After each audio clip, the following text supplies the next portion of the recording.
எங்கும் நிறைந்தவர்னால் எல்லா தப்பும் அவரே பண்ணுற மாதிரி ஆகிடும் இல்லையா? கொலை, கொள்ளை, கற்பழிப்பு, ஏமாத்துறது எல்லாமே கடவுளே பண்ணிட்ட மாதிரி ஆகிடும்.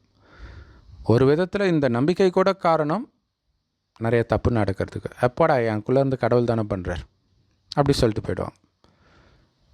இதை பாசிட்டிவாக வந்து எல்லாருக்குள்ளேயும் கடவுள் இருக்கிறா, அவர் மேலே மரியாதை கொடுக்கணும் அப்படிங்கிறதுக்காக சொல்கிறாங்க. ஓகே, ஏன் கடவுளாக இருந்தால் தான் மரியாதை கொடுப்பீங்களா? ஆத்மாவாக இருந்தால் மரியாதை கொடுக்க மாட்டிங்களா? அதுக்கு பதில் வேறு ஒன்று சொல்லலாம். என்ன அப்படின்னா, நாம் கடவுள் கிடையாது, ஆகவும் முடியாது. ஆனால் நாம் உண்மையிலே யார்? நமக்குள்ளே இல்லை, நாமளே ஆத்மா தான். வெளியில் இருக்கிறது உடம்பு, அது நாம் கிடையாது. ஆத்மா உயிர், அது பூர்வமத்தில் நட்சத்திரம் மாதிரி ஜொலிக்குது. அதனால தான் இங்கே பொட்டு வைக்கிற பழக்கம் இருக்குது. ஒவ்வொரு ஆத்மாவுக்கும் அப்பா யாருன்னா அந்த ஒரே ஒரு கடவுள் தான். இது ஒரு சினிமா பாட்டிலே வந்துருக்குது. பிள்ளைக்கு தந்தை ஒருவன், நம்